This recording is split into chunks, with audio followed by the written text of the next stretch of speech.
E hoje a gente vai abordar as seguintes temáticas: o tempo livre e a indústria cultural. Ambos os termos foram elaborados pelo filósofo Theodor Adorno em meados do século passado. A indústria cultural foi elaborado por ele em associação ao desculpa, o nome eu não sei falar muito bem em alemão. E eles estudaram na escola de Frankfurt. Enfim, mas para você entender, até mais que central na verdade é o tempo livre, mas para você entender como ocorreu a logística desse pensamento, você precisa saber o que é a indústria cultural. E eu vou te explicar. Então, apesar da indústria cultural ser primordial na construção da consciência de classe, ou seja, consciência coletiva, não oferece nem de longe produtos genuínos ou altamente artísticos. Na verdade, ela faz o contrário, ela massifica a produção de modo a homogeneizar o comportamento da população. Enfim,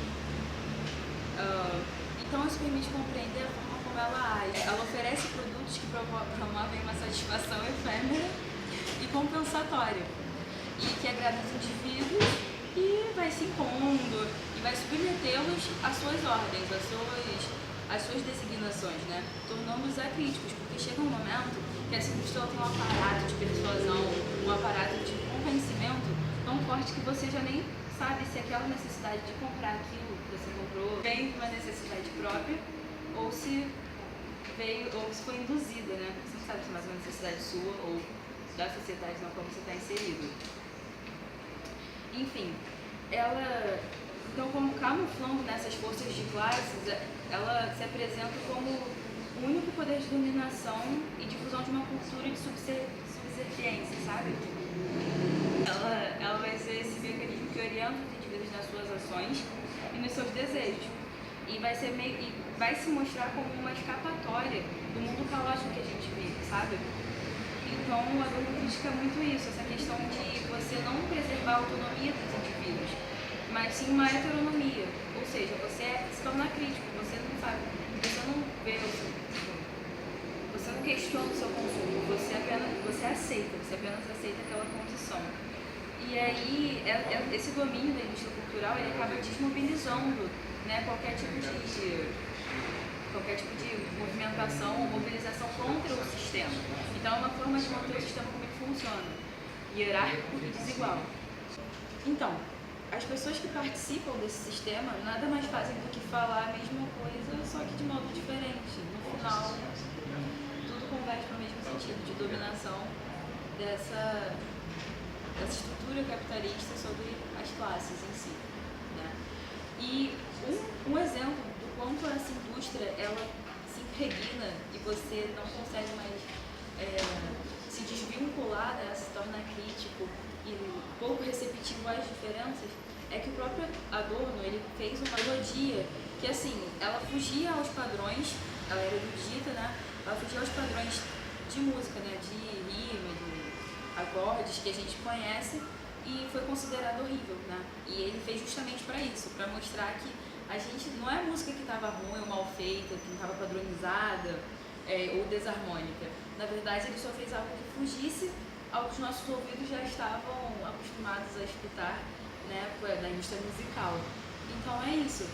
Para eles é quase impossível, né? Para eles que eu digo Adorno e Horkheimer, porque foram os donos desse conceito.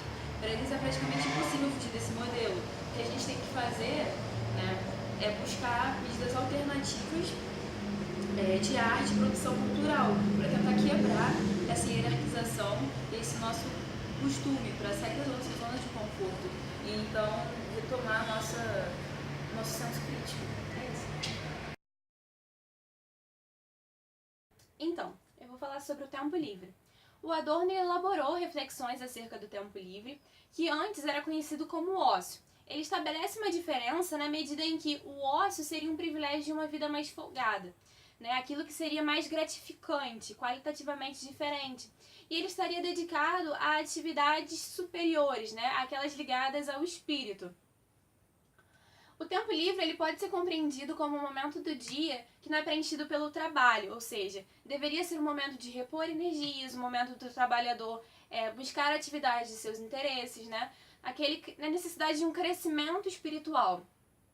No entanto, é possível perceber que o tempo livre é como se fosse um apêndice do tempo não livre. Ele está acorrentado a ele, na medida em que ele estabelece uma continuidade e em que o tempo não livre, ele estabelece e determina os traços do tempo livre. Além disso, em uma era de integrações e demandas sociais, como as divisões do trabalho, por exemplo, o indivíduo se confunde com aquilo que ele é e com seu papel social. Portanto, fica difícil estabelecer o que resta das pessoas, ou seja, aquilo que vai além do determinado pelas suas funções sociais. Então, seriam as individualidades, as particularidades de cada indivíduo. Uma vez que ainda quando as pessoas estão convictas de que estão sendo movidas por sua própria vontade, essa é condicionada por aquilo que elas desejam estar livres fora do seu tempo não livre. Na verdade, o tempo livre ele estabelece como seu próprio conceito uma relação de oposição, já que é o momento da não liberdade onde as pessoas não livres acreditam estar sobre escolhas livres. O problema é que o tempo livre ele é encarado como um momento de apenas distração, de divertimento. Ele não é encarado com seriedade. No entanto, a ocupação desse tempo ela pode ser séria sem necessariamente não trazer algum tipo de prazer, sem causar algum tipo de prazer. A ideia de ocupar o tempo ela não pode ser encarada como um hobby, pois reforça a ideia de apenas matar o tempo, reforçando assim o seu caráter de utilidade contido nesse tempo. Desse modo, atividades como ouvir música, ler, estudar, ir ao museu, que trazem um crescimento pessoal, um crescimento do sujeito, das suas experiências, elas são entendidas através do seu caráter de utilidade e perdem, desse modo, seu sentido original, ou seja, seu potencial de formação. Então, a gente espera que essas explicações tenham ficado claras e agora a gente vai relacionar um pouquinho com a nossa vida. Então, no caso da indústria cultural, pelo que eu vejo, muitas vezes assim, eu perco o sentido das coisas que eu mesmo consumo. E eu me pergunto se aquilo faz parte de uma necessidade minha ou se foi imposto. Isso se manifesta não só na questão, física do comprar algo, fulano, eu comprei físico, mas também no meu próprio pensamento, por que eu quero isso, por que eu quero ser assim? Será que vem de uma necessidade minha, do meu próprio senso crítico, da minha autonomia, ou foi algo imposto socialmente? Então, não é algo que se restringe ao caso de você consumir e assim, quando você percebe, já está impregnado na sua mente. O processo de desconstrução é muito complicado, porque a gente é abordado o tempo todo pela mídia, na rua, são várias propagandas e a gente nunca sabe o que veio da gente e o que veio de fora. No caso do tempo livre, também tem a questão que a gente tem a falsa ilusão de que a gente tem um tempo livre, que é um momento para distração, que é um momento para divertimento, mas a gente esquece que isso é condicionado pelas nossas outras atividades, pelo trabalho, pelas coisas de fora. É aquilo, né? O tempo livre é o que eu não estou fazendo no trabalho, ele é aquela relação de oposto. Então, isso de fato é tempo livre, porque como assim você determina o seu tempo baseado no que você não está fazendo de trabalho? Não é ser livre, é só aceitar uma condição. E no caso do vestibular, a gente usa muita. A gente se identificou muito, porque no terceiro ano a maioria da galera faz curso junto e acaba assim, virando um robozinho. E a gente pensa até que ponto eu estou sendo apenas um fruto, um filho do sistema e não questionando de onde veio essa necessidade de estudar loucamente.